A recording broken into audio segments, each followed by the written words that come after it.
Kiseki. I am Sam Allman. I'm David Bernard Hauk. I'm Matt Jorgensen.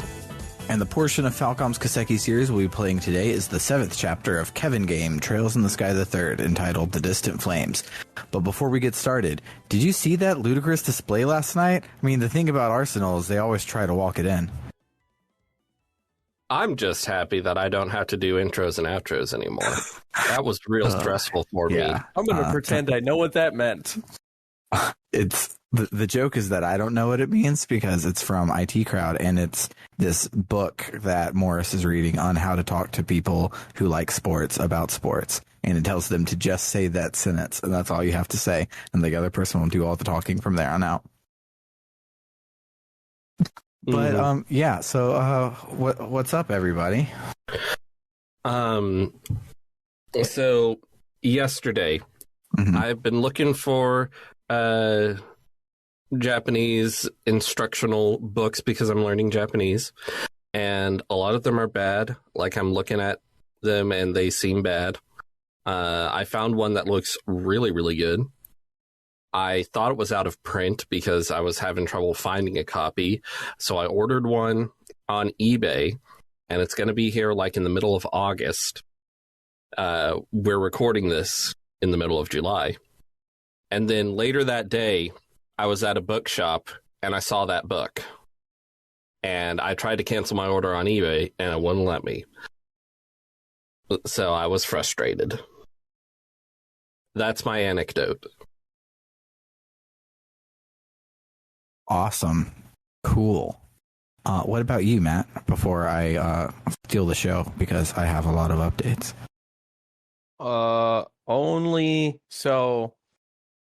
Okay, two things. I'm now a Vroom Vroom game driver guy. I started playing Forza Horizon 5 and remembered I loved racing games. So I went ahead and ordered all the first 4. They should be here this week. That's neat. And then last week I said, you know what, I bet I could maybe squeak in finishing Xenoblade Chronicles 2 before the third one comes out. And now I'm almost done. Pretty close. The last few chapters are a little weird time-wise. But I'm much further than I thought I would be. I'm pretty sure that game just has temporal properties that convert real-world time into game time at a rate that is not normal. What has happened to my life? Sam, go ahead. So, yeah, as you may have heard a couple of weeks ago on the main podcast, Summer had a seizure. She has long COVID. One of the things that long COVID does is it increases your chance to have blood clots. She got an ear infection. One of the things that ear infections do is give you increased chance for blood clots. And her dad has blood clots, and so genetically she has an increased chance for blood clots. So she got a blood clot in her brain and a seizure, a hemorrhage, or a stroke, a hemorrhage in her brain as well. And it was real fucking scary. So she was in the neuro ICU for 8 days. To get better, and she's already almost like at 100%, which is awesome. They estimated like 10 weeks, and here we are 2 weeks later, and she's pretty much back to normal. Her main side effect from it was her speech center was affected, so it was real hard for her to understand and express herself verbally and sometimes written. But now it's basically just random words she'll forget. Otherwise, she's back to normal, which is awesome. The thing that's not awesome is Bernie has been unsuccessful at making Medicare for All pass. So shit's real expensive. So if you, dear listener, would like to help us not go bankrupt by keeping my wife alive, we have both a GoFundMe, which will be linked below, but also apparently everybody hates GoFundMe. I didn't realize this, but they take like a lot of fees. It's not enough where like I would actually care. Like, we so far have raised like around $800, and I've gotten like $750 back. So it's not like horrible. But if you want to donate to me directly, you can donate using PayPal, not Stripe, on the Ko-Fi, and that will come straight to me, no fees. And every little bit helps. But yeah, the GoFundMe will be linked in the show notes, and it's also I retweet it every day on our Twitter, so it's pretty easy to find. But yeah, any little bit will help. The average one of you will not hear this in time, but Bernard is going to do a charity stream for us coming up soonish. So the five of you who listen to this on the Ko-Fi can go and check it out. Otherwise, it will have happened a month ago by the time you hear this. But yeah, that'll be on Monday, July 25th. Nice. And I'm kind of nervous because I haven't streamed in a long time, and I was never particularly good at it, but I'm going to do my best. I appreciate everything there, and I will stop by. I might even get Summer to stop by and have the rare recorded Summer, which is very rare. And I think it actually hasn't ever happened in the history of the podcast, but that'll be super awesome. But the most important news is that my Steam Deck is going to be here tomorrow, so everything is fine. But without much further ado, let's listen to some Kevin music and talk about some Kevin plot.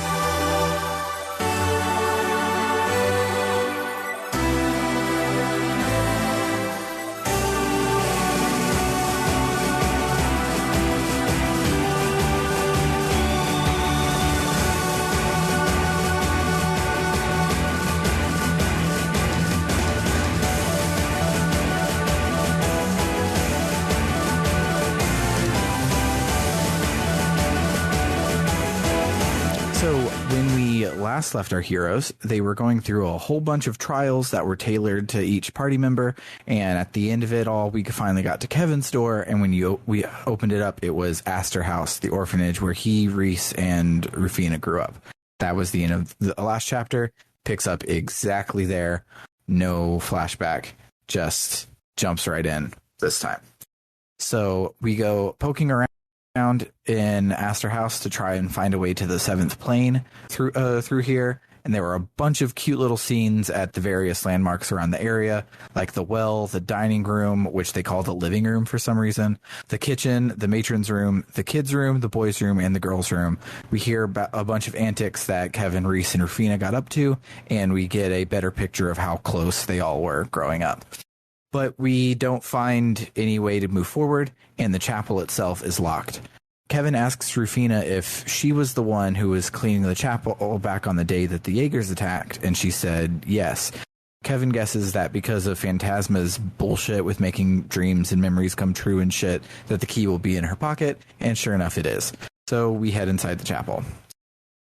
Before we go in, Kevin says that once we do go through, there will be no going back, and we'll learn the truth about what happened that day, and he knows that Reese won't like it. So we get a PNR and push forward. Reese says that she's never been able to get over what happened here. Her whole life has been thrown into upheaval, and she wasn't even able to come back here because the orphanage was demolished shortly after that fateful day. She really wants to know the truth and feels that knowing will help her get closer to Kevin and Rufina. Inside the chapel, Kevin asks Reese what she remembers, and she only remembers a group of men in black forcing their way through the gate, tying up the matron, and then she woke up in the hospital, so she doesn't remember much of all that happened there. At the hospital, she learned that Kevin and Rufina had saved everyone, but Rufina died in the process. Kevin is like, interesting, and walks us through the events of the day. So 5 years ago, a Jaeger Corps hired by someone who opposed the church took over the orphanage. Reese never learned why, and that's because the orphanage was a smokescreen for an artifact that needed to be sealed away. Kevin reveals a secret passageway, just like the one in Grantsville Cathedral from the pre-prologue, and we walk down the super long staircase to the primal ground in the basement. On the day that it all happened, Kevin and Rufina were supposed to meet up in town and then spend the day at the orphanage with Reese, but Rufina's train was delayed. which is when the call came in about the Jaeger attack. Kevin was worried about Reese and the kids, so he rushed in alone to try and fight the Jaegers, and they weren't trouble for him at all. He was easily able to kick their ass, and I thought that this was really cool because this whole game we've heard that, like, oh, the Pope cops are badasses because they're more than just cops. They're Pope cops, and everything about them is really cool. But last game we were like, Jaegers are the best of the best. Like every average Jaeger is a like Cassius level fighter, and they're super fucking scary. And Kevin, before he was even the badass he is today, single-handedly took out like 16 of them, which I thought was just a cool little world building of like the power creep that has happened now that we're dealing with Pope cops. But after he frees the matron and the kids, but Reese isn't with them. He asks around what happened, and they say that one of the Jaegers had taken Reese unconscious off somewhere. So Kevin looks all over for her, eventually finding the secret passageway by luck. Kevin pauses to ask Reese if she remembers what Kevin was like back when they met. And she says that Kevin was super scary, like all hope had left out of him, and Reese always wondered what had made him like that. And Kevin is like, oh, because like a week before that I killed my mom. In my notes I wrote, Tim Allen noise? Well, hold up. So growing up, it was just Kevin and his mom. His father had another family. It doesn't go into to it all, but it sounds like he like his other family was his like main family, but he had a infidelity with Kevin's mom, but was still like doing his fatherly duties and like providing for him and coming around every now and then to see Kevin. But around the time Kevin was 7, his father is like, you know what? I've done enough. Fuck you. I'm just going to go and live with my other family and leave you out to dry, which wrecked his mom. She already was struggling so hard to raise Kevin by herself, and now the little support she had was gone.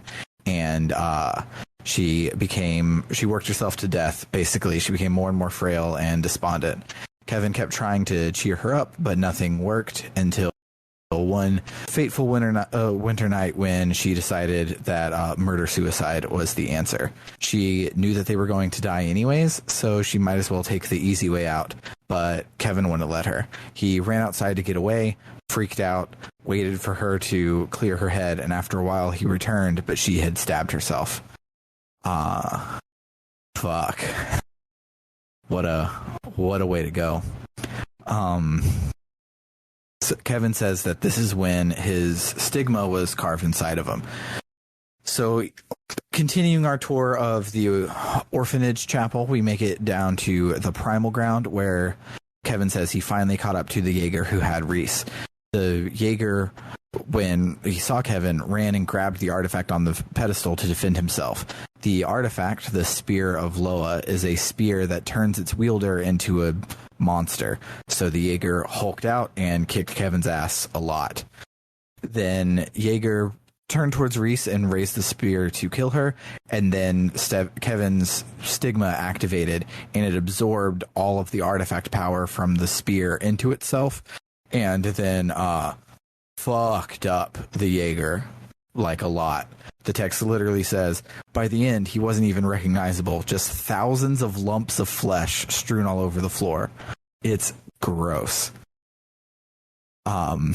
So much like going Super Saiyan for the first time, Kevin couldn't control his new power, and he had bloodlust, so he turns towards Reese to try and hurt her. But at that moment, Rufina shows up, separates the two of them, and then Kevin blacks out. When he awoke, Rufina was holding him, riddled with spear holes, dead. So, yeah. That's what happened. It wasn't that Kevin couldn't save Rufina. It's that he killed her himself. Reese is stunned. And she's like, why didn't you just tell me this before? And Kevin is expecting her to be mad and want to avenge her sister, but she's just sad that he had to shoulder this burden alone because the power of friendship is stronger than the power of sadness.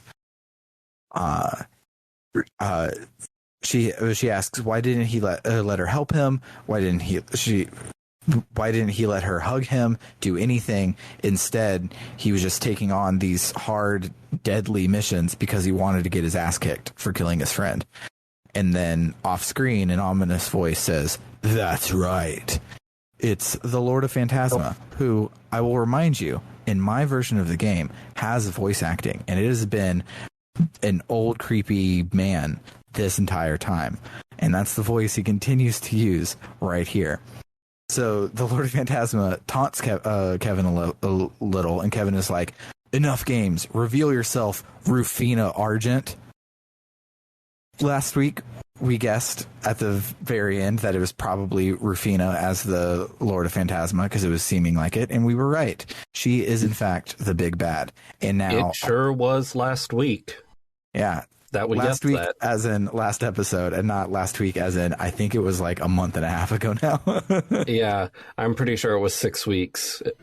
Yeah, it's been a hot minute. So Kevin says he knew from the start, he just didn't want to accept the truth.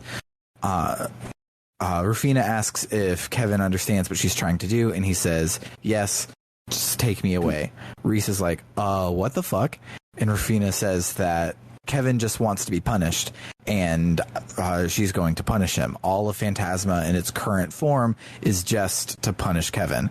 The seventh plane is the location of his punishment, and Kevin's been making his way there on purpose.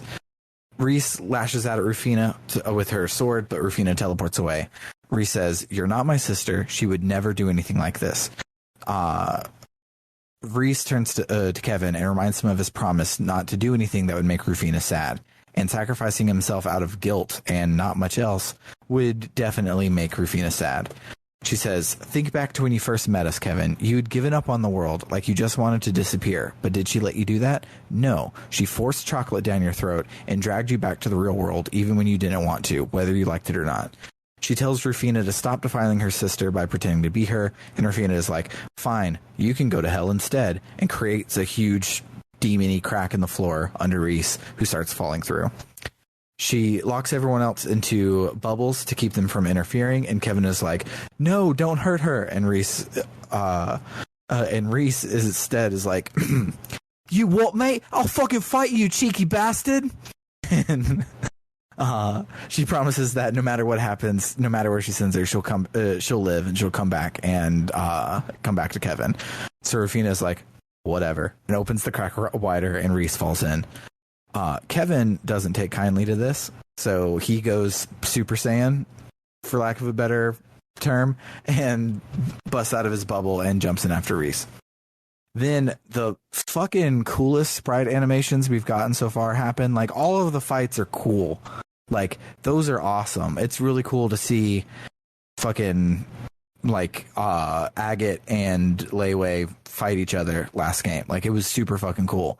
But this is just beautiful.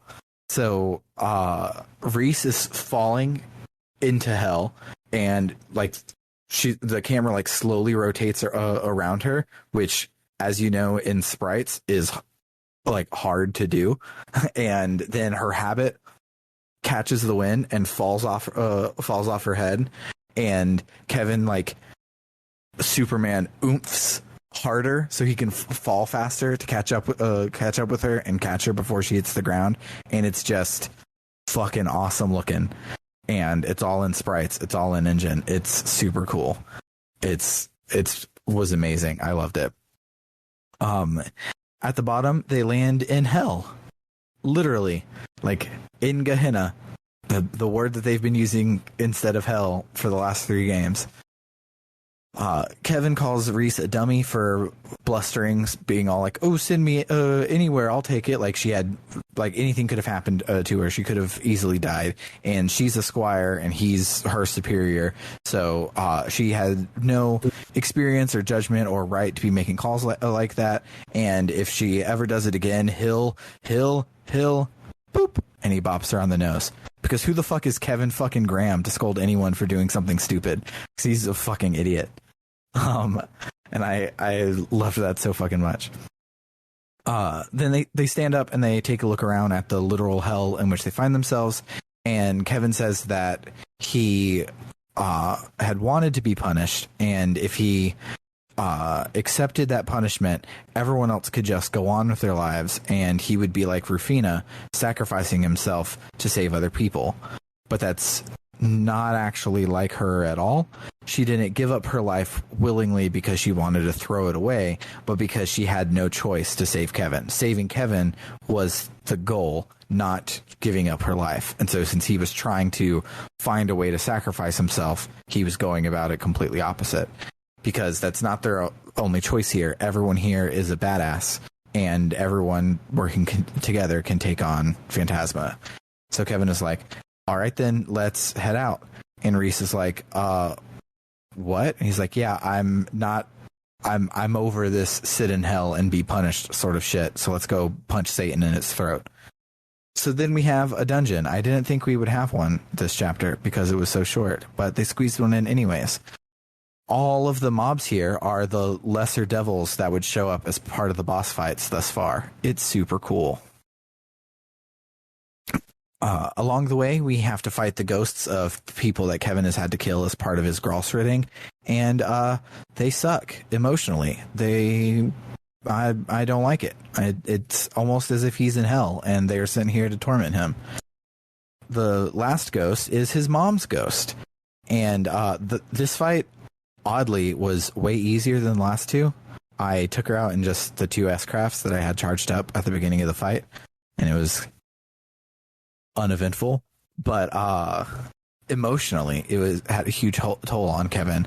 And he says that he can, now that he's fought her and told Reese all about her, he feels like he can accept what happened and start to heal from it. But being in hell isn't the time or place to just mope around being sad. So they continue through the dungeon, make it to some big ass doors, like Kingdom Hearts looking ass doors. And they're apparently the gate between the living and the dead from the scripture. And the ghost that we have to fight this time is Weissman. Weissman is rightfully mad that he got Pillar of Salted last game. And they talk for a bit, and it turns out that Kevin's status as the Fifth Dominion was hidden from everyone, even like his peers, until he killed Weissman, so that he could have the element of surprise, which is why he was just waltzing around the continent last game. Like they didn't know that he was a badass at the time. So he was undercover as a Spec Ops Pope and not an out and proud Spec Ops Pope. Oh man, I would watch a show called Spec Ops Pope. There probably is one on CBS, to be honest.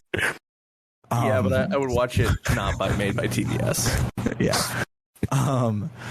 So Weissman informs Kevin that Phantasma is only the way it is because of Kevin's stigma. Apparently, when the Areola went offline, it had a failsafe which sought out a wish to grant, and for some fucked up reason, it was calibrated to seek out the person with the most trauma to manifest that wish as reality. Like, I could guess picking the person who was saddest, like, oh, this is the person who needs their wish granted the most. But trauma is a lot more than sadness, and I don't think that's a very smart thing to do, to just give people who with fucked up brain chemistry the thing that their fucked up brain chemistry wants. But it did. So it copied Kevin's stigma and made the Lord of Phantasma, created 7 hells for Kevin to go through, and it sought out to trap him inside. Neat. All this explanation was sort of where my brain started to shut down. Yeah. Whenever they start talking about how the areola functions and stuff, I'm like, that's cool. Yeah, the areola is one of those things that, like, it's just magic. It's wish magic. They literally could just say it's wish magic and it would be fine. But because the like orbal engineering part of the world building is so like crucially important, they have to use a whole lot of words to say it's wish magic, and it's just like, nah, Kevin's wish was a bad wish, so the wish magic granted his bad wish, and therefore he's stuck in a nightmare. Like, that's it. Mm-hmm. But alas, Weissman says the solution to getting everyone out of Phantasma is simple. Just give up your humanity and be one of my superhuman dolls that don't have any emotions, and then you could take over the world for me. And if I had a nickel for every time that Weissman tried to remove someone's humanity in order to make a superpowered being without emotion to wreak havoc on the world, I'd only have 2 nickels, but it's weird that it happened twice. Especially once after he got turned into a pillar of salt. Yes. Reese is like, fuck you. And Kevin is like, Reese, hold on. I got this. Fuck you. Kevin knows he needs to get more powerful, but the way to do that is not to give up emotion, but instead the power of friendship. He remembers the taste of Rufina's vomit chocolate. They really want this to be a sweet scene, and it's really not. It's really fucking gross. And here we are talking about it for the 8th fucking time this game.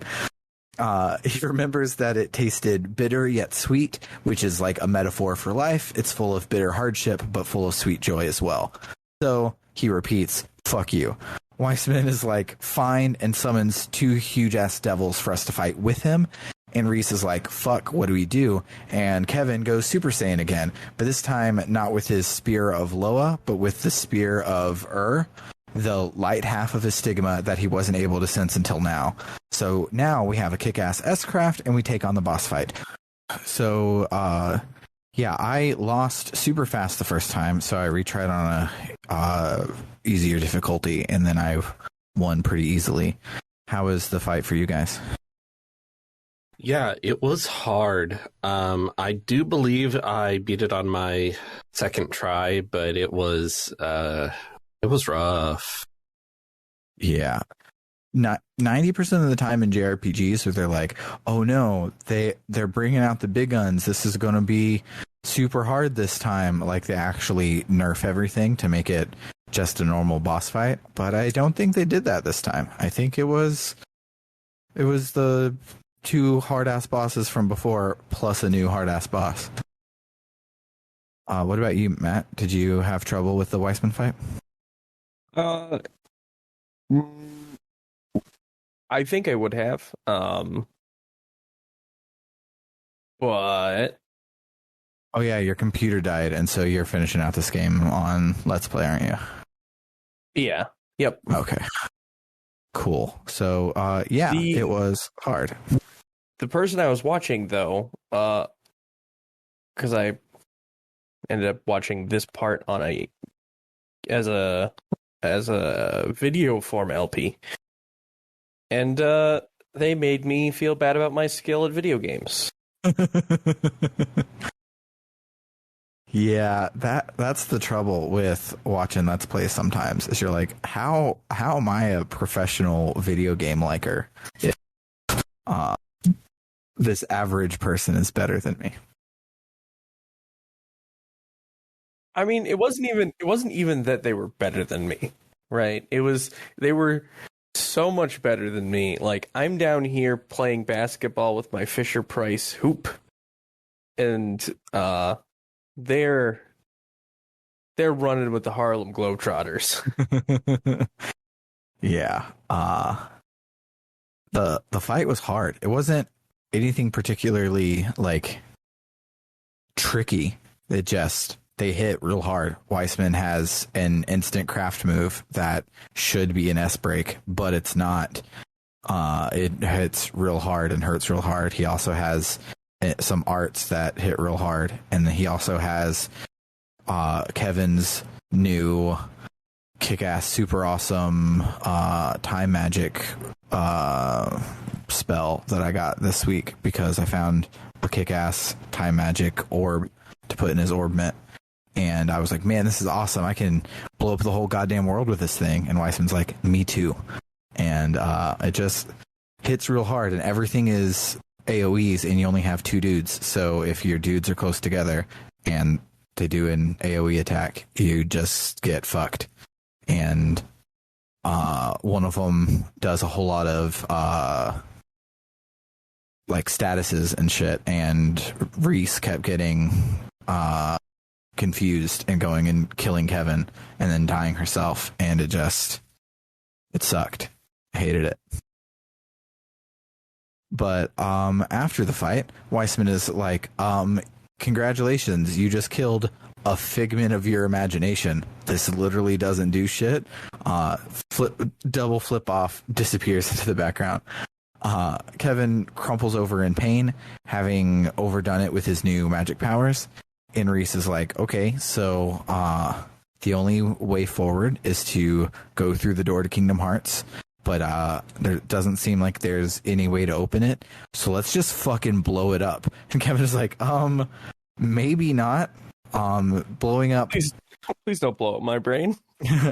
A, this is part of my brain. B, this is the literal gates of hell. Let's not try and unleash havoc that way. Let's see if there's anything else. Wait, what's that sound? It sounds like a fucking loser. And lo and behold, it is. It's Gilbert. Somehow is now in hell with us. And his stupid ass brought a giant army of devils, and we're now too weak to fight the devils. So what do? We're facing down death, and there's no hope. But cheers, love, the cavalry's here. And our other 16 party members bust through the door to hell, and they fight off the devils for us to escape. Apparently, Celeste could track Kevin because he has this Rubik's Cube on him. So she made a door in the Hermit's Garden for everyone to come and save them. We get a super fucking cool sprite fight with all 16, 18, however many party members fighting the devils, ushering Kevin and Reese through the door, picking up Gilbert, casting arts, doing crafts, jumping up, doing cool shit. It's fucking awesome. And as we make it through the door, Luna the cat comes out and asks us if we'd like to save our game. So that's where we're stopping for the week. There weren't any doors in hell, and there were 2 really big doors in hell. Yes, but neither of them were memory doors. So next week, instead of beating the game, we're going to go over any of the doors that I haven't covered yet, as well as the novels that I haven't covered from the game. Bernard, if you want to read along so you can be a part of the discussion, I can send you the text. Let's Play has them like separated out for all the doors.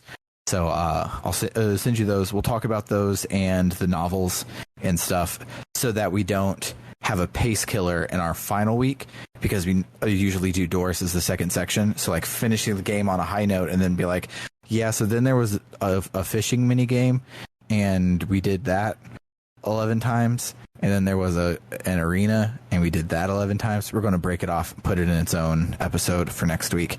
And then after that, we'll finish the game. So for now, this episode's going to be pretty damn short because we're about to skip right over to our memorable moments.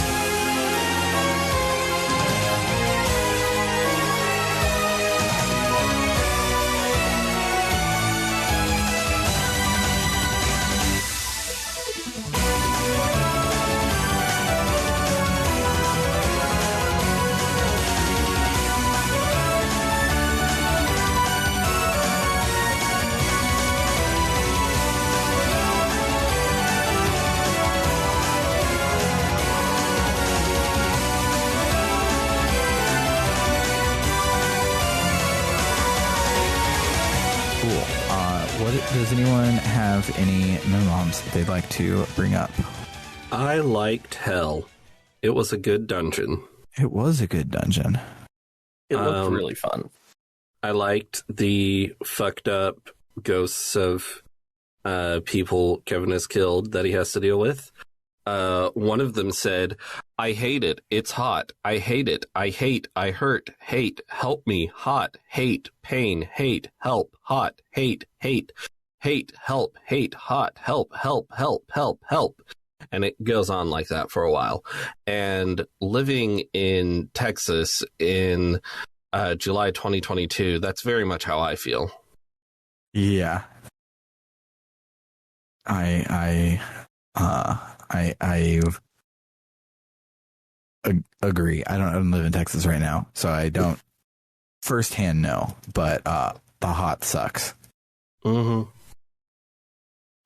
There was one that I forgot to write down, and then one that I did. So when Kevin boops Reese's snoot in hell, we get a CG for it, and it's adorable, and I love it. And I don't have it handy to show you guys because I took a screenshot on my Vita to just remind me that it was awesome. But it is awesome. I will find it eventually and share it with you guys later. But there was a turn of phrase that somebody did that I really, really liked, and I'm going to try and find it. Matt, do you have any? Or Bernard, do you have any more? I don't think I have any more off the top of my head. Not really. Watching somebody like just style on that boss fight though was pretty rad. It's true. I also reading that Kevin killed his mom, I was like, fuck. And then I catch my breath. I continue playing, and it's like, he also killed Rufina. I was like, fuck. Like, these games have all been great, and they've been well written, but they haven't really broken the mold. Like, they have, but, like, nothing has been so... It's all been how they're telling the story that's been good, and not necessarily what happened. Like, I could always kind of see what was happening next, but I was not expecting. Oh yeah, when you met me, I was like 30 minutes prior, I had killed my mom, and then also I killed your sister and my best friend. So yeah, I wasn't expecting that. Like they were alluding to a secret of Kevin's the whole time, but I thought it was going to be like a he failed to save, not a he actively killed, which was really cool. I knew I should have taken the screenshot, but I didn't. So fuck me. But I remember now. So when Kevin boops Rufina's snoot, he calls her a big dummy, and then later she's scolding him, and she calls him a big dummy, and he goes, "Hey, I already said that one." So she's like, "Okay, you idiot, you halfwit, you numbskull, you piece of shit." He's like, "Whoa, whoa, whoa, whoa!" Like that's a whole lot of like insults that you just had on hand for me, and I thought that was great. But those are the ones that I remember. The raw recording of this is less than 50 minutes. So whoops. I mean, there have been a lot of short episodes for this game. Yeah, because this game is a super dungeon, so it's a lot more dungeon than we've gotten in any of the prior games, and there haven't been as much walk around and doing stuff. So especially on the weeks where I either didn't have time to, or this week I on purpose decided not to cover any of the doors. Like, okay, well, it's just short. That's just we there is no side content included. So Kevin Game's been a nice tiny little treat, and I'm excited to dive into the meat of Crossbell here in 2 months. I'm sure there will be plenty of meat in Crossbell. Absolutely. So that'll do it for the week. This series is a timed exclusive for our Ko-Fi supporters. So if you are hearing this in the podcast feed, come on over to www.rpgbook.club, where there will be a few extra episodes waiting on you when you donate, except for right now, because the last episode came out for normies on Saturday. So it's not true right now, but it's normally true that you have 2 to 3 episodes waiting on you when you come to donate. We also now have membership tiers. So if you donate $1 or more a month, you get all of the stuff that we give people when they donate. So you can vote on our polls, get access to these Book Club no Kiseki episodes early. So we also have 2 more tiers. The first one being a $5 tier where you get everything I just mentioned, but we also shout out your name every episode like this. Shout out to Aaron524, Cerebral Wind, Anthony Lerma, Vimk, JFro Prime, Eli Bergmoss, Doho, and Tuxedo Ken. And then beyond that, we have a $20 a month tier where we also will read a 1-sentence plug of your choosing. Currently, our friend Carr is our only person at this tier, and he's a dentist, so his plug is to remind you to brush your teeth twice a day, especially before you go to bed. For Book Club no Kiseki, I have been Sam Allman. I'm David Bernard Hauk. And I'm Matt Jorgensen. Adios, amigos. Adios, amigos.